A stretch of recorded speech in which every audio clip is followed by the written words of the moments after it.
The last time I Googled myself was season 2 of Game of Thrones, and I've never done it since. And apparently everyone loved it from then on, so I'm happy.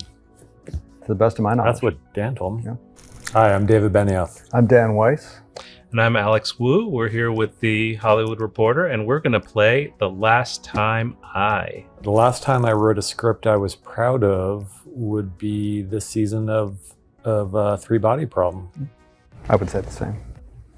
Yeah, I mean, for all of us, I think the last time I wrote a script I was proud of was on this show.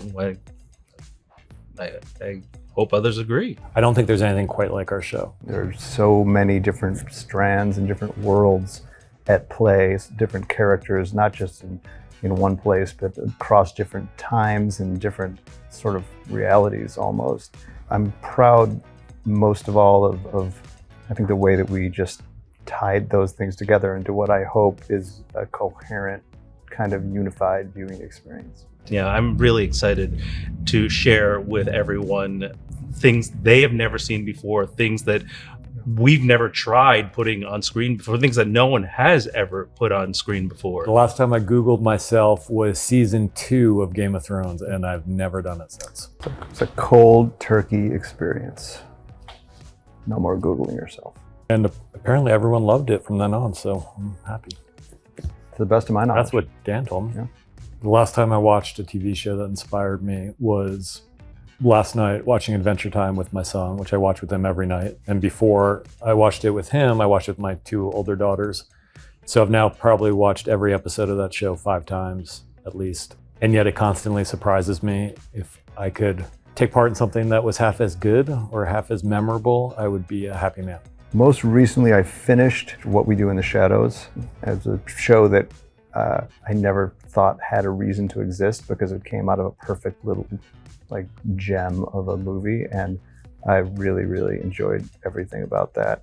And the new show that I'm only 3 episodes into, thinking about science fiction, which is what we're doing here, is called Scavenger's Reign, and it's an animated show, and it's really kind of beautiful and wild and just very unusual. And I've been really enjoying that as well. The last time I saw a show that really inspired me is either The Rehearsal, because of what you can do with the medium.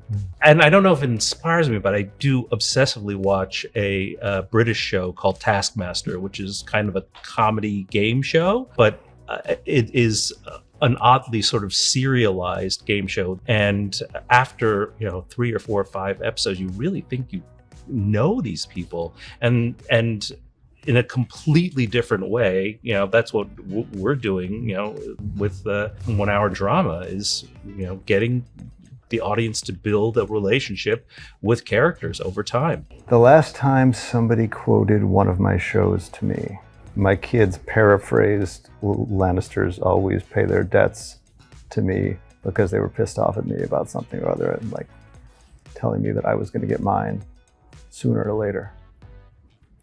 So we'll see.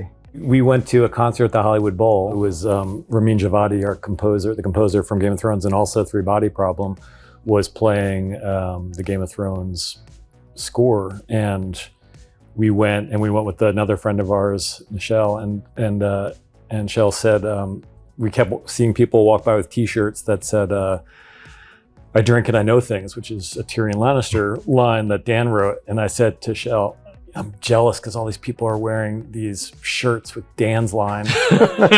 I'd never watched it when it was on TV, because by the time it got onto the TV, I had already seen each one 100 times, and I was good.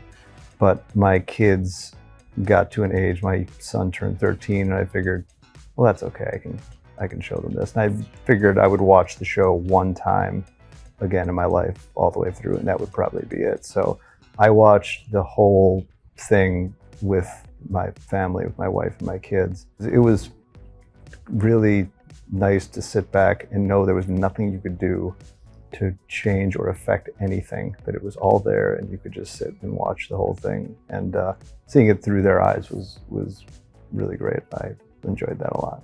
Thanks for watching us on The Hollywood Reporter.